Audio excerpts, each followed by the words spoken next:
What's up and welcome back. Well, we've got about a week before we have to have this thing buttoned up and ready for Foxtoberfest. And I'm already behind. Figure that. I got sick last week. Pretty bad sick. Not corona, maybe corona. I don't know. Regardless, I'm back in action now. Not quite 100%, but like 90. So it's time to get to work. We got a lot to do. I lost about 5 days in this journey, being sick. So what have I done so far? We talked about doing the seats in the car. We have done that. They look fantastic. So finished doing the mounts for those, and they are nice and snugged in there, and they fit fantastically. I couldn't ask for a better feel of a seat. These flow fits, these Recaros, I think these are the flow fits, basically the same thing they put in like an 89 Celine. This has got the more traditional style headrest on it. The Celines had the netting back here, but I can buy the netting for these, and I think I'm going to do it because I think it looks dope. But seats are in, feel fantastic. Took it on a test drive, battery's dead, so I had to drive it around a little bit, excuse for driving it. And every time I drive this car, it gets me enthused again, right? Like I forget how fun this car is. And those seats are completely, they are life-changing in this thing. It's a complete difference in the feel of the car just when you have bolstered seats that are really holding you in and in a better position, a more upright, more competitive kind of feel. Before I put these in, I would have argued seats, not that big a deal unless you're going like road racing or you're going to do autocross. No, seats are huge. That was a good experience. I love the seats. Big stuff. We got to get the sway bar under this thing. And I've got sway bar mounting hardware around here somewhere I'm going to find. Also, I got to decide if I'm going to try to put the rack under this car or not before this trip. And I'm a little concerned that I'm not going to have the time. So that's the very last thing that I'm going to do. But what comes with the rack change, right? Not only do you change the rack, and that's pretty involved, you also have to realign the car. And I've got to fit all these things in and still be prepped and ready. I just don't know if I'm going to have time to get it to an alignment shop and schedule all that and do that. And this thing is just, after you haven't driven it in a while and you get in it, it's frightening. This thing is incredibly fast. It's probably making 430 at the tire. It can make a lot more than that. If you wick it up a little bit, it could put a little over 500 down. So there's still a lot of room in there, but this thing is nasty at 8 pounds of boost. It's ridiculous. Yeah, got my nerves going, get you all jacked up. So I'm excited about Foxtoberfest. Hope you guys are. Hope you're going to be there. I'm also excited about this turbo test that we're going to do. Here nor there, I think I'm going to do the test at 8 pounds on this setup, the 67. I'm going to do 8 pounds on the 60 mil and just see the pants, see where I'm at. I'm going to try to get some draggy numbers on both, see if there's actual real analytical data set that says, hey, you got an improvement. But here's the other thing. I don't necessarily care if the car is that much faster, because the car's freaky fast and you got to turn the dial and you go as fast as you want. What I care about is drivability and being able to manipulate the car and have more RPM range to manipulate and have a smoother transition into the boost. So if I can accomplish that with the 60 mil, I think I'm going to be super happy. If I was racing, I'd keep the 67 all day. Yeah, if I was going to be racing this at the track, 67 state. But on the street, we're going to find out. We're going to find out. And I'm going to give a recommendation to you guys on what you might want to do with the stockish application here.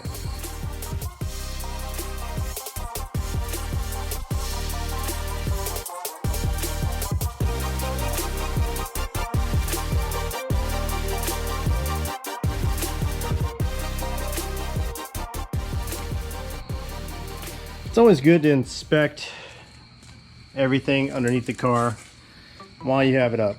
So we got our new sway bar here. This is the Q1A setup. I think you reuse some of your old hardware. So this is what I had. It's not stock, but this is what I had. And then this is all new in links and polyurethane bushings. I think this is a fairly light sway bar compared to the one that was on this car before, which was super beefy and super heavy. The Q1A piece is pretty light, but very stiff.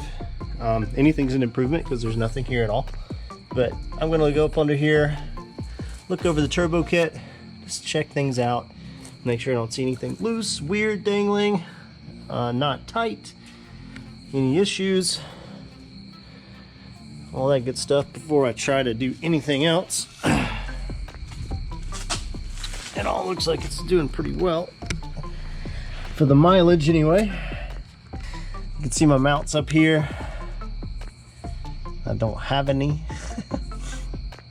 We are going to attempt to put this bad boy up there and see what it looks like and see if it's going to clear. So I don't know that I can maneuver all of this very well, so I'm going to do my best, but we might have to take a back seat on this one. Let's see if I can just lay it down. All right.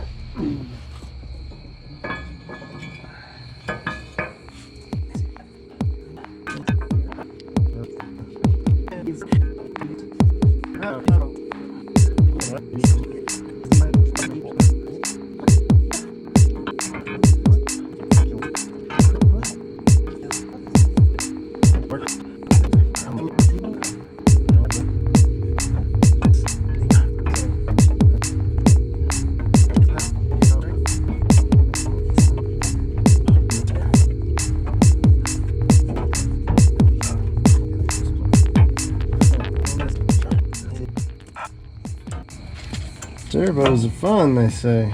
Everybody needs a turbo.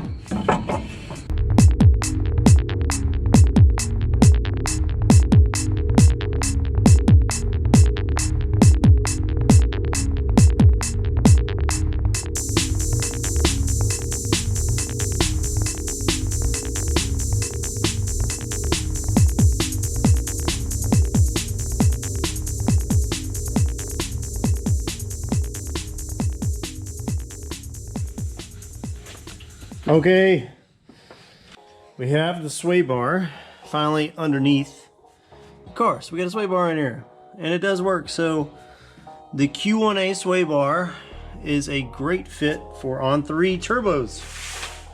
If you have an on3 turbo kit, tucks right in there. I did have to do two modifications. One, I had to put a 1-inch spacer block in here, so I had to fabricate that up. Not hard to do. I'm not using this stock bracketry for the sway bar. I'm using some aftermarket stuff, but it works just fine.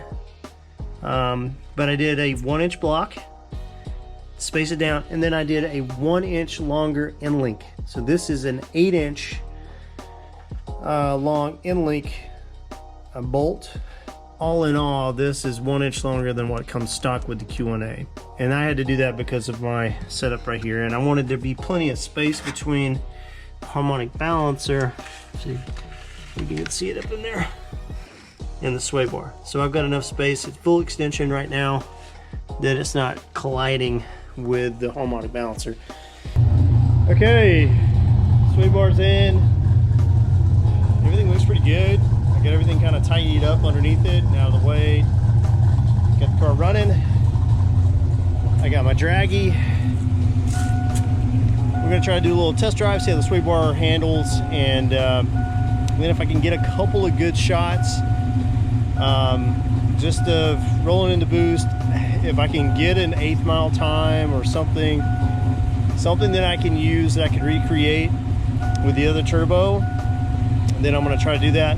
At minimum, what I want to do is at least get at the point where we start building boosts, right? I can see the RPM range where this thing starts building boosts, and that alone will tell me if we've got an improvement, you know, because if I'm spooling up faster, then that's an improvement. Okay, this looks like the best the best setup I can get in here. Hopefully I can see boost, I can see RPMs. I think I've got what I need here. So let's go do the thing.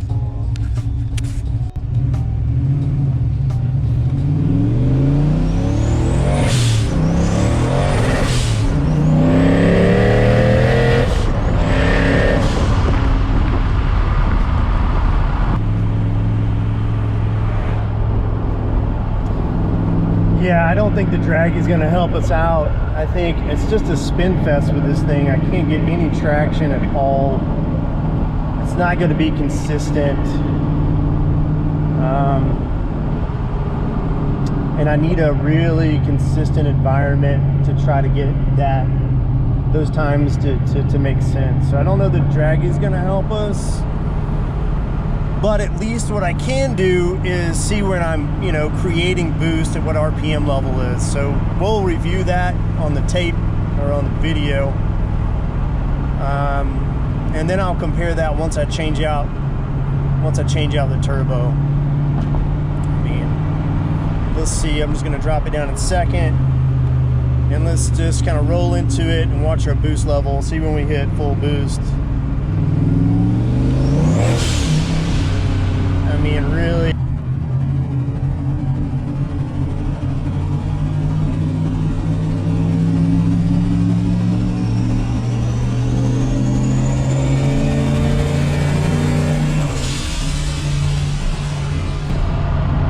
Sorry for me to watch it. That's third gear pull, so I'll let it kind of creep up on boost there. That should give me a good indication of when it really starts to make boost. I get down a little bit of a road that I know it's a little bit more quiet, and try maybe one more run at it for 8th mile with the draggy. And I think between that and just seeing what I got on the video, watching the instruments, I think we can pull something together that'll help out. Plus my butt dyno will help as well. So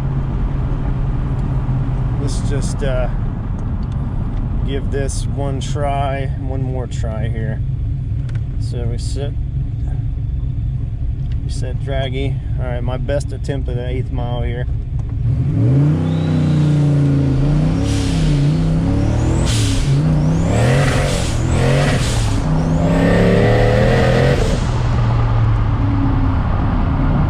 So much wheel spin, just unbelievable wheel spin with this thing. But at least I think I got some good data from the video, hopefully, about when we start making boost and kind of the first, second gear, third gear change there. Yeah, the draggies, you know, it's saying I'm running like a 9.3 8th mile, which I think is probably pretty accurate because I just can't get the thing to hook up. That one was a 10.0. I spun a lot worse than the first time on that one. So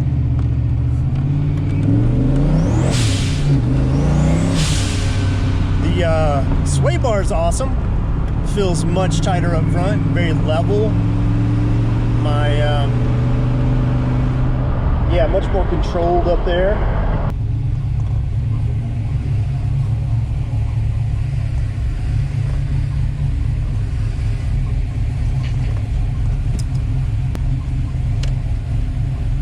Just gonna let it settle here. All right, let's go look at the data.